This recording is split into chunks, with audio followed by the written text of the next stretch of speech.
আজকে প্রায় 7 দিন পরে আমি ভিডিও রেকর্ড করছি।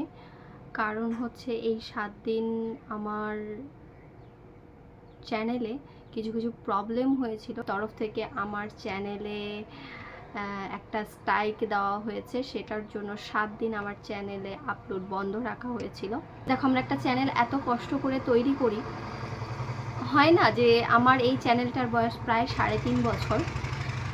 আমার এত কষ্ট হচ্ছিল, মানে আমার বলার মতো হয়তো বা আমি এখন অনেকটা স্টেবল। আমি নিজেকে আমি এটাই বুঝিয়েছি যে আমি আগে যেভাবে ছিলাম হয়তো বা সেইভাবেই আবার শুরু করব বা সেইভাবেই আবার সব কিছু এগিয়ে নিয়ে যাব। অ্যাকচুয়ালি ভুল না হলে সেটা বোঝা যায় না যে সেইটার কতটা মাসুল গুনতে হয়। হয়ে গেলে আর কিছু করার থাকে না, এটাও কথা। তো আমি, যারা আমাকে দেখো, কেউ কাউকে মনে রাখে না, জানো তো। আমি 7 দিন ধরে ভিডিও দিই না। তোমরা 4-5 জন ছাড়া, মানে আমি দেখেছি আমার চ্যানেলে 4-5 জন কমেন্ট করেছো, 4-5 জন ছাড়া আমার চ্যানেলে কিন্তু প্রতিদিন দেখো আমি ভিডিও ছাড়লে মোটামুটি 10,000, 15,000, 20,000, 30,000 ভিউজ হয়। সেই রকমভাবে কেউ কিন্তু আমাকে জিজ্ঞাসা করেনি যে তোমার কি হয়েছে, বা তোমার চ্যানেলে, মানে সবাই আমাকে, মানে বেশিরভাগ ক্ষেত্রে জিজ্ঞাসা করছে যে তোমার মা সুস্থ আছে তো। মা একদম ঠিকঠাক আছে, মা ভালো আছে এখন। মা এখন হাঁটা চলা করতে পারছে।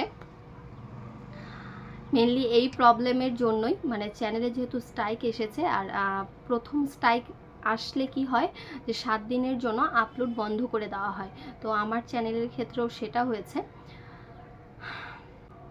না বুঝতে পারলে যা হয় আর কি, যে এরকম ধরনের, বা আমার তো জানাশোনা তেমন কেউ নেই যে যারা এই ব্যাপারে আমাকে হেল্প করবে। তো আমি যতটা সম্ভব ইউটিউব দেখে বা ভিডিও দেখে যেগুলো পসিবল সেগুলো করার চেষ্টা করেছি। আমি ইউটিউবের টিমের সাথে কথা বলেছি, তো সেখান থেকে জানানো হলো যে এই প্রবলেমের কারণে এখানে স্ট্রাইক দেওয়া হয়েছে। তবে এই স্ট্রাইকটি, মানে 7 দিন আপাতত আপলোড বন্ধ থাকবে।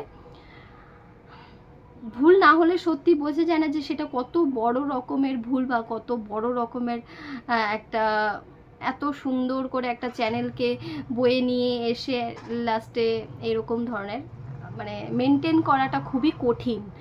যেটা হয় নর্মালি যে আমরা যে কোনো কিছু আপলোড করে দিলাম বা যে কোনো কিছু ছেড়ে দিলাম, সেটা অ্যাকচুয়ালি পসিবল নয়।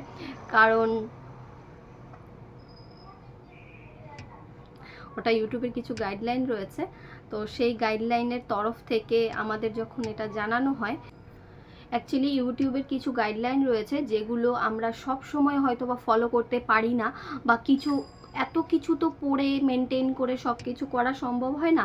তো কখন কি ধরনের কি ভুল হয়ে যাবে, বা সবাই আমরা যারা ভাবি যে ভিডিও করাটা খুব সহজ, ভিডিও করে আপলোড করাটা খুব সহজ, শোনো, এইটার পেছনে একটা যথেষ্ট রকমের সময় দিতে হয়। আর এত কিছু সময় দেওয়ার পরেও দেখো, আমার এই চ্যানেলটার বয়স হচ্ছে প্রায় 3.5 বছর। তো এই 3.5 বছর একটা বাচ্চাকে যেভাবে মানুষ করতে হয়, সেইভাবে আমরা মানে এই এই ছোট ছোট চ্যানেলগুলোকে আস্তে আস্তে করে তুলি, মানে গড়ে তুলি আর কি। তারপরেও মাঝে মাঝে এমন কিছু ভুল হয়ে যায় যেগুলোর জন্য হয়তো বা আমরা বলি যে আমরা নিজেরা দায়ী বা নিজেরা কিছু করেছি, কিন্তু আমি আদৌ মানে বুঝতে পারলাম না যে কী ধরনের বা কী রকমের ভুল হয়েছে। হঠাৎ করে আমি একটা ভিডিও আপলোড করি, তো সেটার ক্ষেত্রে দেখা যায় যে নো ইস্যুস আসলে সাধারণত আমরা সেই ভিডিওটাকে পাবলিশ করি। তো ভিডিওটার মধ্যেও নো ইস্যুস এসেছিল। তো মাঝে মাঝে কি হয় যে ওইটার পরে সেটা গিয়ে না দেখলাম রাত 12টার সময়, 12টা নয়, প্রায় 11:30টার সময় ওইখানে এসেছে যে কমিউনিটি গাইডলাইন স্ট্রাইক আমার চ্যানেলে। তো মানে রাতের ঘুম পুরো উড়ে গেছে, পুরো সারা রাত আমার ঘুম হয়নি। মানে হয় না যে এত সুন্দর করে, এত যত্ন করে একটা জিনিসকে কষ্ট করে তোলার পরে যেটা থেকে আমার ইনকাম হয়, যেটা থেকে আমি কিছুটা আর্ন করি, এটাই হচ্ছে বড় কথা। আমি যাই বলি যে মুখে আমি এত এই করি সেই করি, আমরা এটা থেকে কিছুটা আর্ন করি, এটাই হচ্ছে বড় ব্যাপার।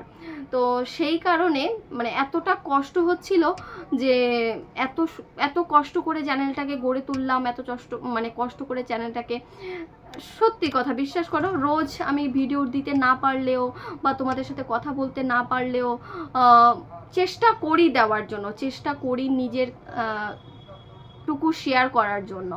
তো সেক্ষেত্রে কি হয়, সব কিছু তো পড়ে সব কিছু এত এত এত এত গাইডলাইন রয়েছে, সব কিছু পড়া কখনো কখনো সম্ভব হয় না, যা বুঝতেও পারিনি যে কীরকম ধরনের ভুল হয়ে গেছে।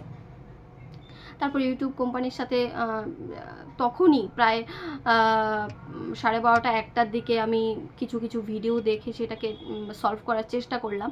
তো ওইখানে অনেক ধরনের কনভারসেশন ওদের সাথে হলো। আমি বললাম যে আমার ভিডিওটিকে তুমি মানে আপনারা ইউটিউব থেকে ডিলিট করে দিন। অলমোস্ট তখন ডিলিট করে দেওয়া হয়েছিল, যেটা আমি ছাড়া আর কেউই দেখতে পাচ্ছিল না। তো সেই ভিডিওটাকে ডিলিট করে দিয়েছে। আমি বললাম যে ভিডিওটা আমার দরকার নেই, আপনারা ভিডিওটা ডিলিট করে দিন, কিন্তু কমিউনিটি গাইডলাইন স্ট্রাইকটা যেন তুলে নেওয়া হয়। কিন্তু ভুল একবার হয়ে গেলে না, তার সত্যি আর মাসুল তার থেকে বড় কিছু হতে পারে না।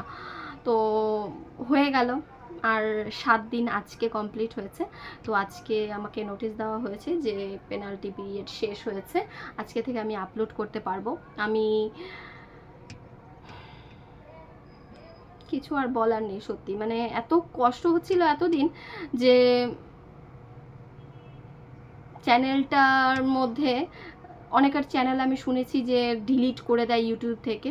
ভগবানের কাছে এটাই অশেষ কৃপা যে চ্যানেলটি আমার ডিলিট করে দেওয়া হয়নি, কারণ কিছু হলেই না এখন এত পরিমাণে ভয় হয়, এত পরিমাণে টেনশন হয়, সেটা আর কিছু বলার নেই।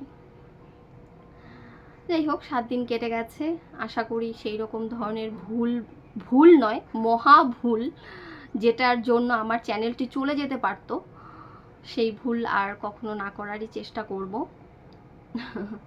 এটাই। চলো আজকে এখানেই টাটা করছি, সবাই ভালো থেকো, সুস্থ থেকো, আর কেমন আছো সবাই অবশ্যই কমেন্ট করে জানিও। টাটা।